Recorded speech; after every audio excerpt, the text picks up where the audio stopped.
পরিণত হয়েছে কি অভ্যাস? এই অভ্যাসটা হলো যতক্ষণ না আপনি আন্দোলন করবেন, যতক্ষণ না আপনারা প্রটেস্ট করবেন, ধর্ণা দেবেন, ততক্ষণ আপনার কি সমস্যা শোনার জন্য তারা রাজি না।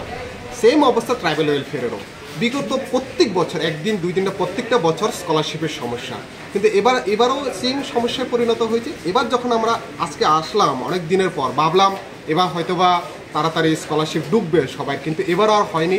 তো আমরা একটা দায়িত্ববান সংগঠন হিসেবে অনেকে ছাত্রছাত্রী আমাদেরকে ফোন করেছে, তো এর উদ্দেশ্যে আজকে কেন তাদের স্কলারশিপ এখনও হয়নি আমরা দেখতে পেয়েছি যে প্রায় 33,506 জনের মতন অ্যাপ্লিকেশন এবার ভেরিফিকেশন হয়েছে, যার মধ্যে এখন অবধি প্রায় 5,152 জনের মতন ছাত্রছাত্রীদের স্কলারশিপ পেন্ডিং রয়েছে।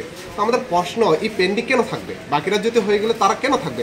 তাদের মধ্যে ম্যাক্সিমাম বিএড পড়ুয়া ছাত্রছাত্রী, যে বিএড পড়ুয়া ছাত্রছাত্রী স্কলারশিপের মাধ্যমে ফি পড়ে, এই ফি জমা দিয়ে তারা তাদের নেক্সট সেকশনে অ্যাডমিশন নেয়। তো দুর্ভাগ্যের বিষয় আজকে আমরা জানতে পারলাম, ফান্ডের সমস্যা নাকি এখানে রয়েছে।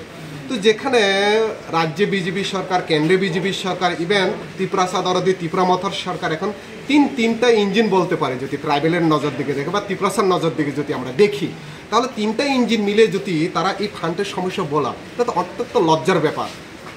আপনি এই দপ্তরের মিনিস্টার হোস্টেলে গিয়ে মঞ্চে গিয়ে অনেক ভাষণ করেন, হ্যাঁ কী লাগবে ত্রিপুরাসাতে দিয়ে দেবো, অমুক দিয়ে দেবো, সমুক দিয়ে দেবো, তাহলে তিনি কি অন্ততঃ এই ট্রাইবাল ছাত্রছাত্রীদের ফান্ডটুকু তিনি রিলিজ করাতে পারেননি?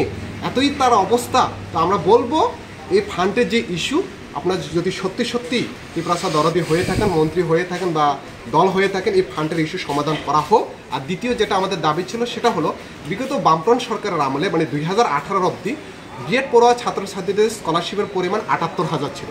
কিন্তু দুর্ভাগ্যের বিষয়, এটা সেই একই কথাই আসছে ট্রিপল ইঞ্জিন ডাবল ইঞ্জিনের সরকার আসার পরে সেটা কমিয়ে 78 থেকে 68, মানে প্রায় 10,000 টাকা কমে গেল। কেন এরকম হবে? সেগুলো তো বাড়ার কথা, কিন্তু কমিয়ে দেওয়া হয়েছে।